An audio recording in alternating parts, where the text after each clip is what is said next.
situasi ngoten niku, tapi ternyata kita telaten mengurai benang kusut, kita sampaikan dalil bukti dengan keilmuan betul, bukan pakai emosi. Alhamdulillah ribuan orang jadi bisa dipahamkan para rawuh tentang nasab dan sebagainya. Padahal sampang, nggak main-main sampang ini. Lanjut, tapi tetap kita adem, kita sampaikan secara faktual, rasional, dan tentu dengan data yang akurat. Alhamdulillah orang bisa pada paham.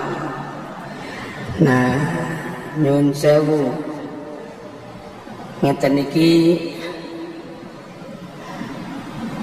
sampean aja rame-rame tak setel. Kita bisa tarik bagaimana? Rasulullah didatangkan. Laqad ja'akum rasulun min anfusikum azizun 'alaihi ma 'anittum harisun 'alaikum bil mu'minina raufur rahim. Ayat sambungannya tegasnya lagi. Arsalahullah ila kafatil khalqi jinnan wa insan. Arsalahullah ila kafatil khalqi jinnan wa insan. Basyiran wa mubasyiran wa nadhiran bil huda wa dinil hakim. Ila akhir ayat. Satu lagi, uhitu liutamimma makarimal akhlak. Menyambung. Intinya dari mana sumbernya seperti itu? Dari laqad ja'akum rasulun min anfusikum azizun bismillahi. Nek cowok itu lebih luas, sebab sesuai nahmunya teman-teman yakti nekaaken ingsun marang sediramu, teman-teman yakti.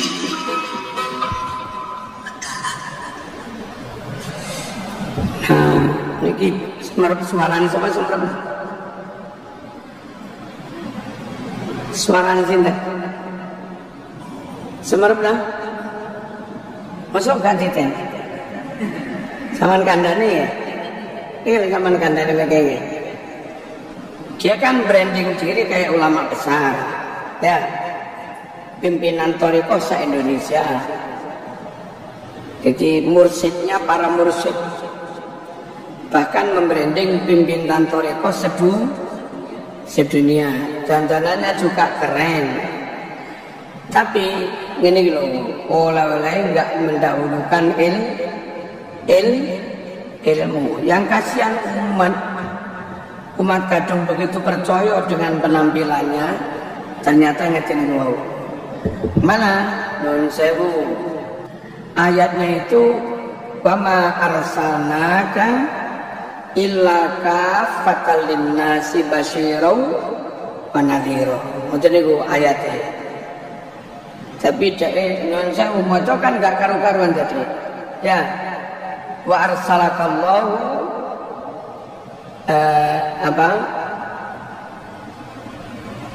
ila kafatin jinnan wa insan tambahan.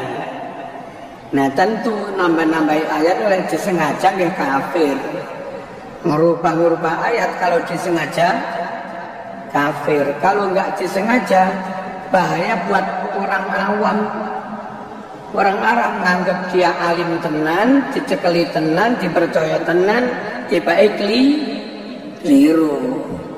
Terus memaknai laqad ja'akum rasulun min anfusikum. Rasulun itu fa'il bukan maf'ul. Harusnya laqad ja'a teman-teman teko kum marang sira kabeh. Sapa sing teko rasulun rasul utusan. Tapi apa dia maknanya? Laqad ja'akum yakti teman-teman nekake sapa ingsun. Ingsun Allah kum marang sira kabeh nekake rasulun ing rasul. Rasul iku fa'il kok ing iku piye? Nah, iki contoh para rawuh. Mohon-mohon jamaah mengikuti orang, mengikuti dawuhnya orang. Itu jangan hanya melihat brandingnya. Jangan hanya melihat penampilannya, tapi benar-benar lihat kapasitasnya, lihat keilmuannya, dan melihat track recordnya, melihat rekam jejaknya.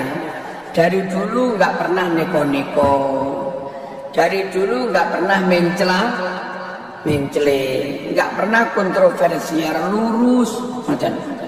Kalaupun sesekali salah, ya kabeh wong tahu salah, tapi bukan disengaja. Ketika orang itu track recordnya baik, kapasitas juga oke, maka dia berdandan kayak apapun ya tetap itu yang jadi panutan. Bahkan andai orang yang nggak suka menyebutnya hewan, binatang, anjing, babi atau apa, ya kita tetap manut dia, wong nyatana alim. Tetap manut dia, wong nyatanya nyun sewu rekam jejaknya nggak suka menipu, nggak berbohong, nggak berkhianat, nggak gendaan. Rekam jejak oke, kapasitas juga oke. Paham ya? Ini kudu tegas para rawuh. Ojo sampai diapusi dengan penampilan. Lalu nyun sewu konco-konco politik cek gampangnya memberi titel kiai haji. Assalamualaikum warahmatullahi ta'ala wabarakatuh. Bismillah, alhamdulillah, wassalatu wassalamu ala rasulillah Muhammadin sayyidil mursalin wa ala alihi wa sahbihi ajma'in, amma ba'du. Para pemirsa dimanapun Anda berada, kalau kita melihat dari pembahasan Kiai Marzuki itu adalah hal yang biasa menurut saya. Jadi pada era keterbukaan seperti saat ini, dikritik dan mengkritik adalah hal yang lumrah, yang harus kita terima legowo dalam hal itu. Meskipun yang dikritik itu adalah panutan, adalah orang yang kita cintai. Namun hal itu tetap harus berdiri di atas keilmuan. Jadi kalau dikritik dan mengkritik ini adalah dengan dasar keilmuan, maka hal itu lumrah atau biasa. Perbedaan itu sudah muncul sejak periode para sahabat. Kita tidak perlu kaget dengan perbedaan itu, mengkritik dan dikritik. Ya seperti yang disampaikan tadi, asalkan masih berdiri dalam pondasi keilmuan. Karena ada sebagian orang-orang yang ketika dia tidak setuju terhadap satu pemikiran, maka apa yang dia lakukan? Maka dia mengkritik, tidak hanya mengkritik, tapi cacian makian dia umpatkan, dia cercakan juga. Ini yang kurang bagus. Dan kurang bagusnya lagi, terkadang orang-orang yang melakukan hal itu adalah orang-orang yang disebut sebagai seorang panutan, disebut sebagai seorang kiai, disebut sebagai orang habib gitu. Itu yang kurang bagus. Oleh karena itu, bagi teman-teman yang cinta, yang mengidolakan seseorang, ketika orang yang dicintai, orang yang diidolakan itu salah, selagi orang yang mengkritik itu dengan landasan atau atas dasar ilmiah, maka kita tidak perlu untuk tidak terima atau merasa tabu dengan hal itu. Ya mungkin itu yang dapat kami sampaikan dari kami, kurang lebihnya al-afwah bil afwih. Assalamualaikum warahmatullahi wabarakatuh.